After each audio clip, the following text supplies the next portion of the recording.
Welcome, everybody, to another fantastic episode of History on Cue. We are doing a great trek across our great state of all of the amazing parks we can get our virtual hands on. And I think we've visited some amazing locations.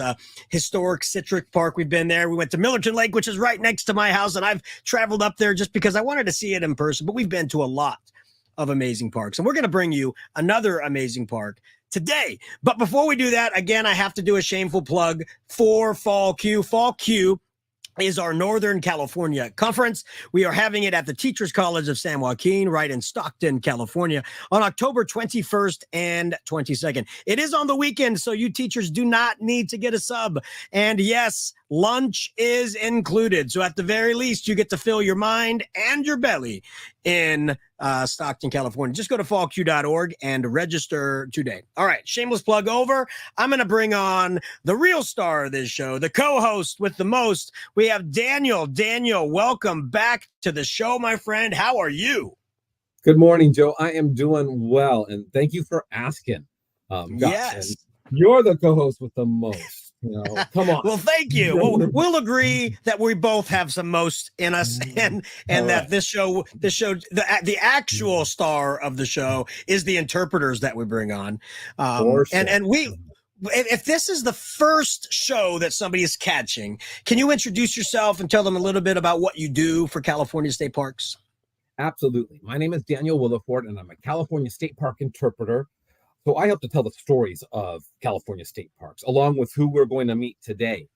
But I have a very special role right now with California State Parks in that I am a coordinator of the Adventure Pass program, which is a free fourth grade program where it entitles fourth graders to get free day use into 19 select parks across the state of California. And to find out more information, you can see the web address tickering across the bottom of the page right there, or the screen. And it's a fantastic program where not only the fourth graders get in for free, but who's ever with them, who's ever in their car with them will also get in for free to one of these 19 select parks. So super exciting. And the curriculum taught in fourth grade really kind of aligns with state parks, with history and science. Providing free park access to fourth graders helps to supplement what they're being taught in school. It maybe helps to reinforce and expand upon what's being taught in schools in fourth grade classrooms here in California. And today, and that's why I love the Adventure Pass, right? Because, through the Ports program, you can bring interpreters right into your classroom and see a virtual presentation. They have curriculum that can then be provided to the class to be viewed before or after. And then through the Passports program, which is a grant between Ports and Cue, we can get students traveling to their local state park. But the best is when the students bring that passion back home and say, hey, I'm a fourth grader. I could get you in. I know somebody, right? Exactly. And then let's go on an adventure today. And that's what that Adventure Pass is all about, right? It's true. It takes it a step farther. What you just mentioned, Ports and Passports, those are phenomenal programs. With state parks and with Cue, and the Adventure Pass program really puts that kind of that adventure and that control into that fourth grader and say, hey, mom, dad, brother, sister, aunt, uncle, let's go to the state park. I've got the free pass. And yeah, it's quite amazing. So, I love like right now, we don't want the price of admission to hinder an experience, right? And this allows that to happen. And we know there's a lot of people struggling right now with, a lot of the costs going up. For California State Parks to have this Adventure Pass to give the opportunity for adventure at the low cost of $0.00, I think is a phenomenal thing to do. And we're gonna go on an adventure today. Daniel, can you tell us a little bit about where we're going and who we're gonna meet? Oh, are we ever going to go on an adventure? We are traveling to the southern part of the state, to the rooftop of San Diego County, Cuyamaca Rancho State Park. And when we are going to be met there with Calder Hall, he is the interpreter there, and he's going to share with us some of the uniqueness of Cuyamaca Rancho State Park, a park that you may not have heard of, but is huge and has quite a fascinating history within California and the world. Well, let's bring Calder on because we were chatting with him a little bit before this, and his knowledge of this park is astounding, and I want to be able to share that with everybody else. So here he is, Calder, the man, the myth, the legend, right here. Welcome to the show. Thank you so much for joining us. Thank you, and I want to thank you for having me here. It's a great opportunity to talk about Cuyamaca today. I'm very happy to be here.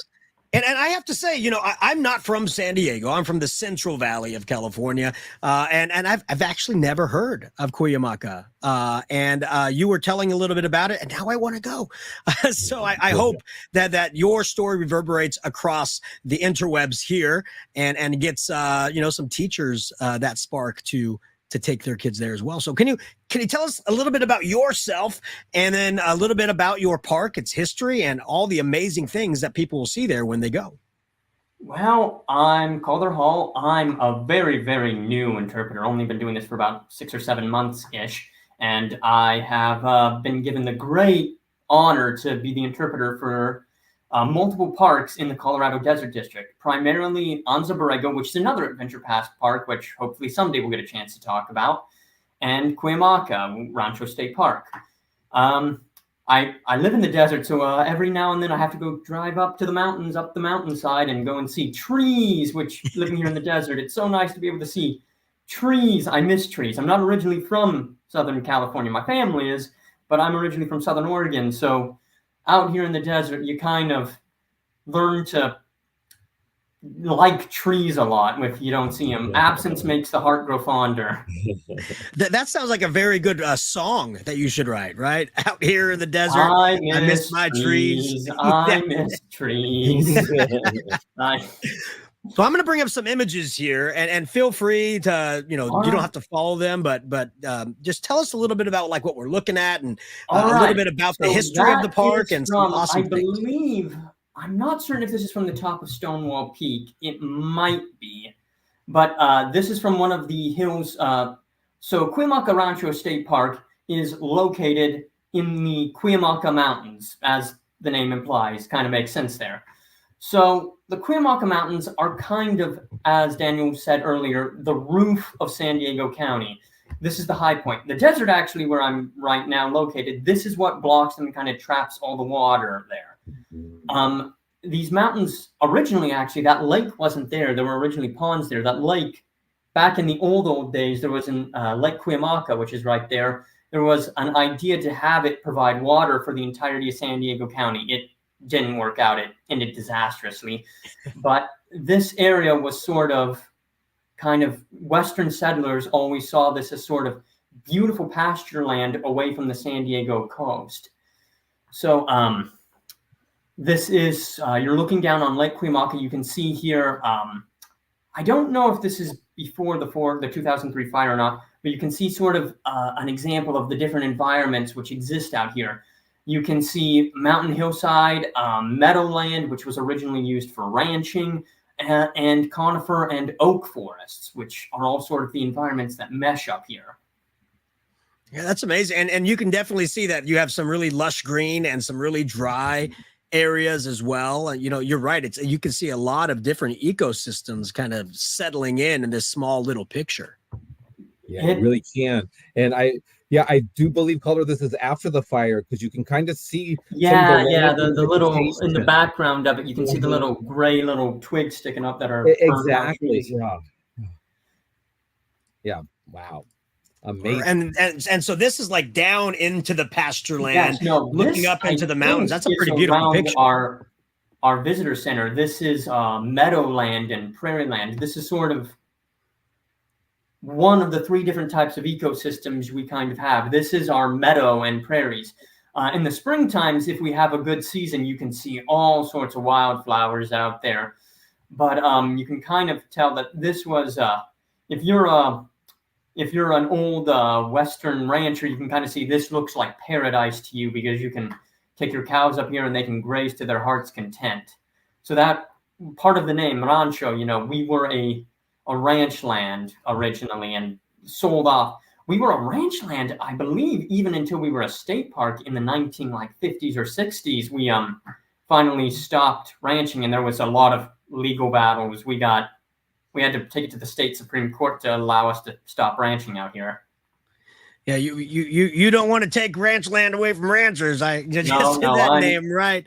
But can you tell a little bit about that history of how this land became a state park? I always find that very fascinating, how groups of individuals say this land needs to be preserved. We need to take this and make this protected land. How was this section decided to become that? That's a kind of a long story. So the first, I'll get to the original native inhabitants when I have a slide dedicated to them in the slideshow here. But the original native inhabitants, the Kumeyaay, after they were displaced by European settlers, so the Spanish never really had all that much control up in the Cuyamaca Mountains. They tried to, but they never had enough troops to sort of control it. And the Kumeyaay Native Americans that lived up here always would fight back against encroachment on their lands, and they were very good at fighting back. They were able to fade away into the hillside, so the Spanish never really had all that much control up here. In the early 1800s, shortly before the Mexican-American War and the United States gained California, the land here was handed off to a guy. I got his name here. I forget his name. Give me a second. I can't remember his name, but a Spanish landholder and pretty wealthy individual was given a what's called a rancho grant here, and he sort of took this grant, and then eventually when the United States took over, he sold off. The United States recognized the land grant, and he sold it off to multiple other owners. Eventually, it was sold off. It was turned into mining land. A lot of what was done up here was gold mining. The Cuyamaca Mountains are the premier gold mine in San Diego County, gold mining area in Southern California, in San Diego County. And eventually the gold mine failed, and it was sold to a family called the Dreyer family. And the Dreyer family wanted to turn it into a resort. At that time, Cuyamaca was becoming sort of the getaway destination for San Diego. And the Dreyer family wanted to turn it into a resort, and they were very rich. So for a while, they kind of used it as a private resort for themselves. And then in 1924, California started doing overview on what was going to become state parks. And there were 4 parks that were proposed in San Diego County. 2 of those parks actually became Adventure Pass parks. But this was private land, so it wasn't really talked about. It was the person who was doing this review said it would make a good place for a park, but it wasn't really on the list at that time in 1924. Then in 1932, in the middle of the Great Depression, the Dreyer family realized we're never going to be able to turn this into a resort. No one's got money to go to a resort right now, and we don't have enough water to, turn on all the showers and all the sprinklers to get all the resort houses to have lawns. It's just not practical. So he went to the state of California and said, I am willing to sell this land for half off. And he did. He sold it off in 1932 for half off, and it became state park, and it became a state park. We didn't have the other thing that we got at that time was a donation of workers from the Civilian Conservation Corps to be able to set up our toll booths, our ranger housing, and our trails. And so the Dreyer family's donation and the donation of work from the Civilian Conservation Corps kind of created Cuyamaca Rancho State Park. Yeah, I love that story because you see it's changing hands so much, and it's almost like the Dreyer family, when they realized they couldn't make money off of it, they're like, take it. And the state is like, it's a beautiful place. Yes, we will. Half off, a fire sale. Let's do it. It really, is protected land today where we can come and enjoy. Now, I know you have a lot of other slides here. So this looks like one of the trails so down that in is, the I desert. believe that's Azalea Glen Trail Loop. And this is sort of what the other environment. So you saw some of our sparse forested land in the first picture. You saw our prairie and meadowland in the second. This is our third type of environment. This is chaparral. These are thick bushes that like you need a machete almost to chop through. It's like, the old Indiana Jones cutting through the vines, almost that thick of bushes. And these are manzanita bushes and other things like that.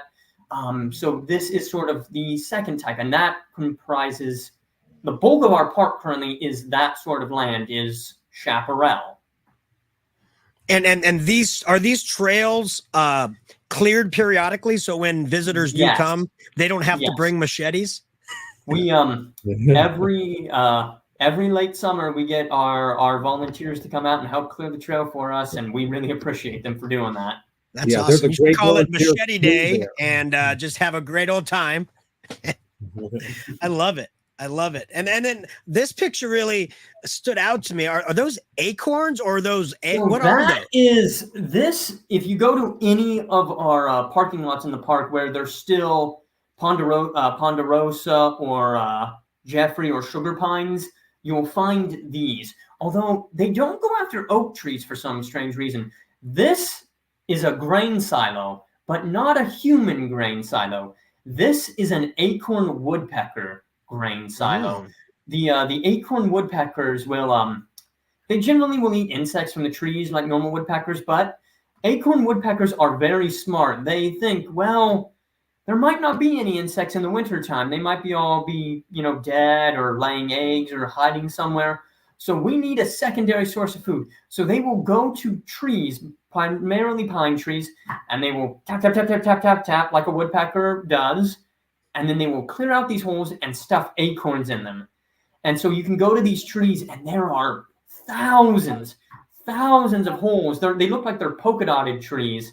And they have all these little holes, and that's where the acorns stash, where the acorn woodpeckers stash acorns and their grain silo trees. That's amazing. I think of squirrels stashing nuts and acorns. I never thought of a woodpecker doing that, but that's pretty neat. It's like their cupboard for the winter. Yeah, it is. And I've it's heard that they're policy.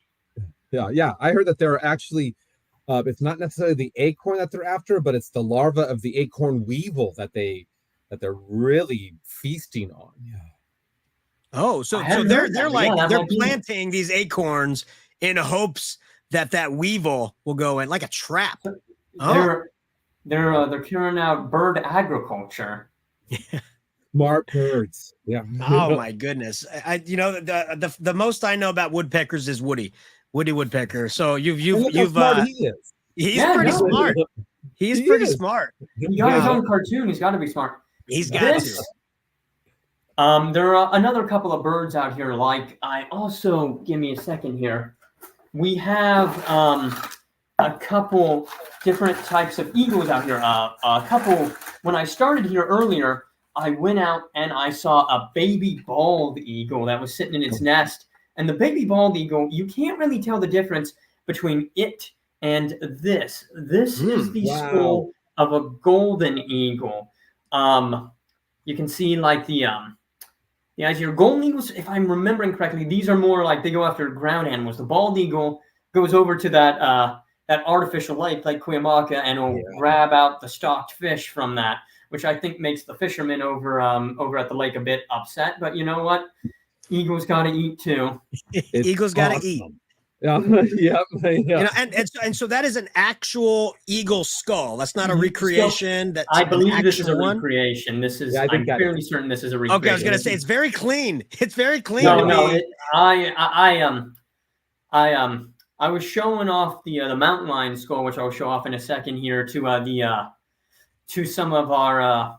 some of our guests, and he was like, well, is that a real one? And I was kind of joking around, and yes, the ending program for all of us interpreters is we have to go out and get a skull to show off to people. No, we don't.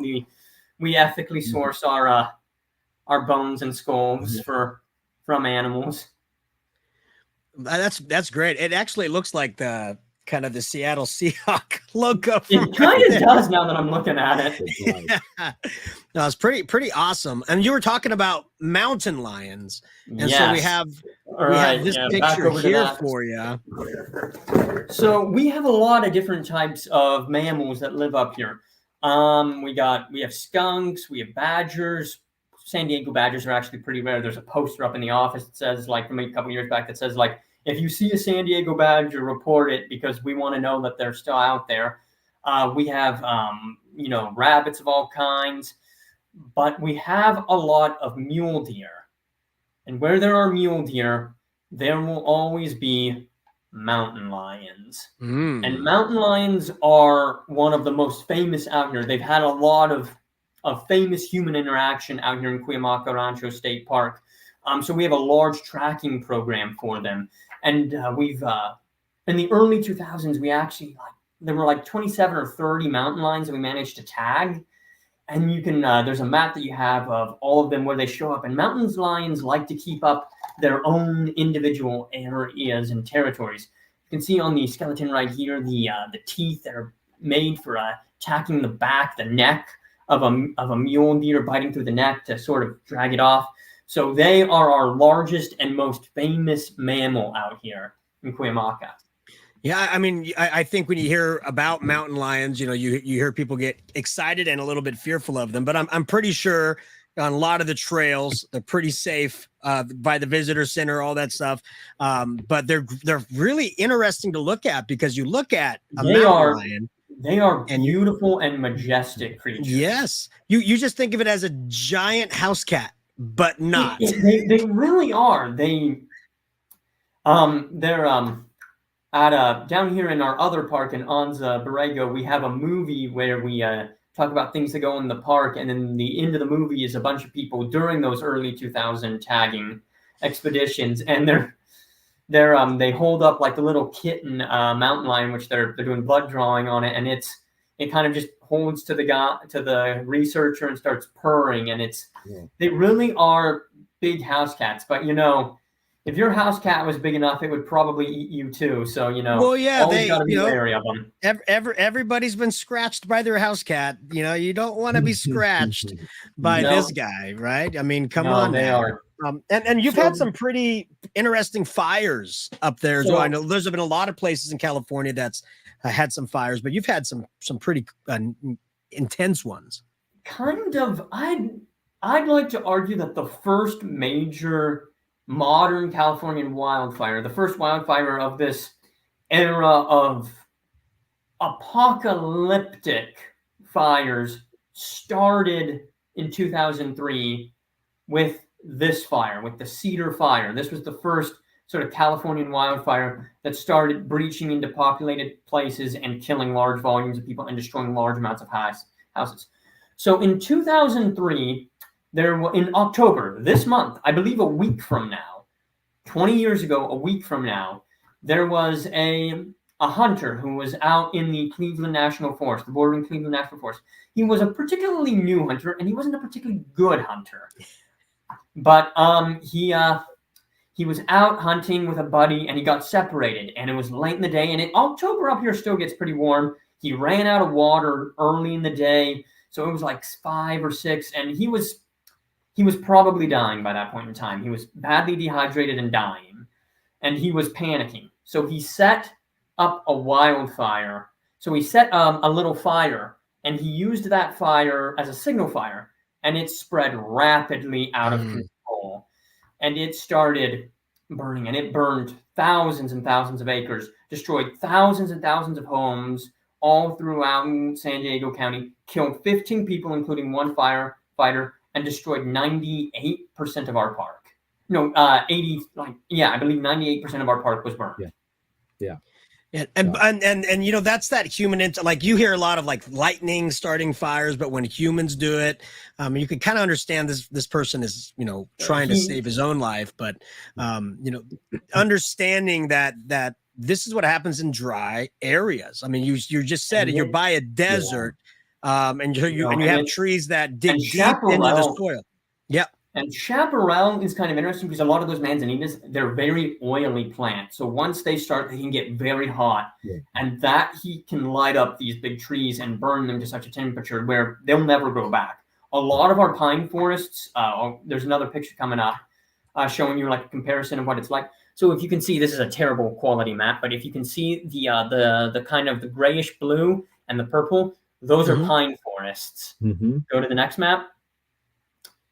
Pine forests have been annihilated. It burned with such a heat that the normal forest responses to these fires that kind of protect acorns, those normal forest responses didn't happen. So this didn't, ordinarily a fire is supposed to clear through and clear out the underbrush. And then like at those low temperatures, plants have protections that will allow them to grow back.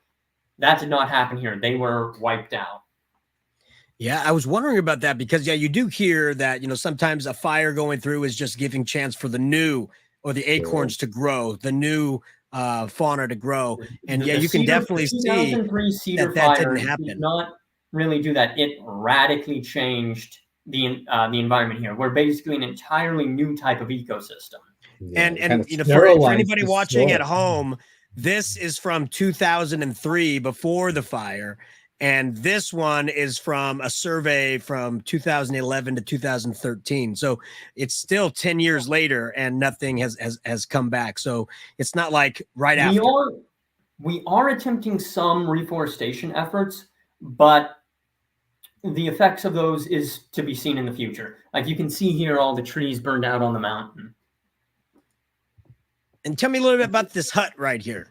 So that is a picture of a Kumeyaay dwelling. The Kumeyaay were the Native American people who lived here. They lived all throughout San Diego County. There were some groups that lived on the coast. There were some that lived in the mountain, and they would migrate from the mountain to the desert yearly. During the colder winter seasons, they would go down in the desert. During the warmer seasons, they'd go up to the mountain. The Kumeyaay people, they lived here for a very long time, and as I was talking about earlier, they were a group that resisted the Spanish encroachment very much. They were very interesting people. We still have some relations with Kumeyaay colleges out here that they sometimes come out and do talks for us, which we very much appreciate. Give me a second. Where is that? And is that at the 6th grade camp? Is that at Cuyamaca Outdoor School? So this one is not, but we do yearly have people come up from the Kumeyaay College and reconstruct these on our site. This is one I found at another state park because I couldn't find a picture of ours. Now, the 6th grade camp that you just referred to, I want to kind of close the episode out with it because you're telling me that is almost like the epitome, like the epitome of 6th grade in San Diego County. That is I went to an open house for it a couple weekends ago, and so it's a week-long camp where students from all over San Diego County get sent up to, and then they go out and they go on hikes. Park interpreters like me give them talks. They do fire programs. They sleep in bunk beds in little cabins. They cook. Every group cooks a dinner, and it's a really, really amazing campus out there for them. Yeah. My own going on since 1946. Yes, no, it was built by the Civilian Conservation Corps, which helped construct a lot of our park infrastructure. And I was talking to some people, and they said, nope, the rooms look exactly the same since I went there in 1967. Wow. So, like, it hasn't changed much. They're like, oh yeah, I was in that den house, and people are really excited. It's sort of a part of life that everyone gets to experience. That someone who went there in 1967 can take their grandkids to nowadays. So I like that family connection through a state park is you don't see that in a lot of places, and that is especially special. I was talking to my mother about it, and she grew up in San Diego County, and she was saying that she didn't want to go. She didn't want to go to the camp, like a lot of kids, So on her way back, she said she had a fine time, but on her way back, she wanted to make her mom feel bad for her. So she and her friend rubbed their hands in the stinging nettle. And stinging nettle is the plant that we got up here, and it's got all these little hypodermic needles on it that when you rub it on you, that when it gets on you, it starts stinging. I touched it. I had a guy say that you could eat it if you ate it right, and I believed him, and it didn't go well. So, rode down the hill with stinging nettle all over her hand. So and then there was this. There are other stories I've heard from the camp, like friendships that were formed there. All sorts of times people fell down the hill, skinned their knee, or someone accidentally screwed up around the fire and caught something on fire, or all sorts of stories like that from it. It's really a part of life for San Diego school kids that grow up here. That's amazing. I love that story. And that's the perfect connection, right, to the Adventure Pass, because you go to the 6th grade camp and you would hope that the students would go back. And if you can get 4th graders to go there ahead of time, get excited about it, they come back 6th grade going, this is my place. I've been here before. Yes. Yeah. Or get their younger siblings to go. Exactly. We are going to be bringing this episode to a close. This is one of the most fascinating episodes that we've had. I mean, just the history, the fauna, the fires, the wildlife. It seems that Cuyamaca Ranchero has it all. And Calder, it seems like you are a master of information. I really appreciate that. Thank you. Yeah. And you say you're a relatively new interpreter, but I have to say, if you're relatively new, then California State Parks is picking the right people, because you're pretty amazing. I appreciate that. Of course. Of course. Now, teachers who are watching, reach out to Calder, reach out to the state parks. Let's see if you can get some interpreters to virtually visit your classrooms. Let's see if you can get a 4th grader to take their family to the park. Now, make sure you know the 4th grader, right? Don't just pick up any random 4th grader. Oh, no. Make sure you know them. I've been told that taking random 4th graders, I'm not supposed to do that. I'm not. That is frowned upon. But make sure you know them, take them to the park, and get your trail on, because it looks like there's phenomenal buildings. We have had many episodes before. We're going to have many episodes after, but right now, this is a fantastic episode. So I'll say again, Calder, thank you so much for being a part of this. Thank you for having me here, and thank you for doing this program and talking about the Adventure Pass. We really appreciate it. You got it. It's our pleasure. It's our mission. It's our adventure. So until next time, everybody, have yourselves a wonderful day, week, month, and we're closing on at the end of the year, but we hope you visit the parks of the Adventure Pass sometime this weekend or a weekend in your future. Have yourselves a wonderful, wonderful day. Hope to see you all at the park.